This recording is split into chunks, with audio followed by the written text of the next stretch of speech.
আসসালামু আলাইকুম শিক্ষার্থী বন্ধুরা, আশা করি তোমরা সবাই অনেক বেশি বেশি ভালো আছো। দেখো আজকে ত্রিকোণমিতিক অনুপাত অর্থাৎ 9.1 এবং 9.2 থেকে গুরুত্বপূর্ণ এবং বোর্ড পরীক্ষায় আসা একটু সৃজনশীল কোশ্চেন নিয়ে তোমাদের সামনে আজকে আলোচনা করব। আশা করি তোমরা আমাদের সঙ্গে থাকবে এবং আহ, তোমাদের গণিত সম্পর্কে যে জড়তা সেগুলো আসলে দূর হয়ে যাবে ইনশাআল্লাহ। তো চলো আমরা একটু সৃজনশীল দেখে নিই। শিক্ষার্থী বন্ধুরা দেখো, এক নাম্বার কোশ্চেনটা দেখো, আমাদের এখানে বলা আছে u equals to sin A plus cos A, v equals to sin A minus cos A, A একটা সূক্ষ্মকোণ দেয়া আছে। তাহলে দেখো ক নাম্বারটা কি বলেছে আমাদের, এ ইকুয়ালস টু 60 ডিগ্রি হলে ভি এর মান নির্ণয় করতে হবে।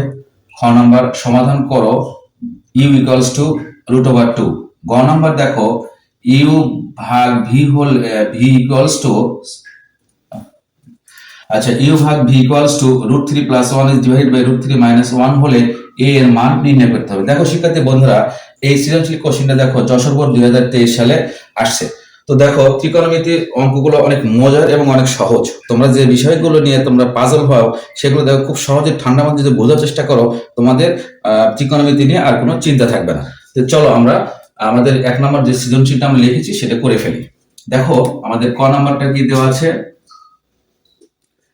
দেখো ভি এর মান, তাহলে দেখে নি আমরা ভি ইকুয়ালস টু কত দেওয়া আছে। ভি ইকুয়ালস টু দেখো সাইন এ মাইনাস কস এ, তাই তো শিক্ষার্থী বন্ধুরা।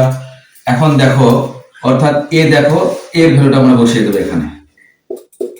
এ ইকুয়ালস টু দেখো 60 ডিগ্রি, কেমন 60 ডিগ্রি। ওকে, দেখো তোমরা এখানে সাইড নোটে লিখে দিবা যে এ ইকুয়ালস টু 60 ডিগ্রি, তাই তো শিক্ষার্থী বন্ধুরা। এখন দেখো সাইন 60 ডিগ্রির মান কত আমাদের সেটা জানতে হবে। সাইন 60 এর মান হচ্ছে √3 ইজ ডিভাইডেড বাই 2, তোমরা কিন্তু অলরেডি জানো। আর এদিকে cos 60 এর মান কিন্তু হাফ, তোমরা জানো, তাই তো শিক্ষার্থী বন্ধুরা। এখন দেখো আমরা লসাগু করে ফেলবো। লসাগু কত হবে 2, 2 টু চলে গেল, তার মানে দেখো √3 মাইনাস 1।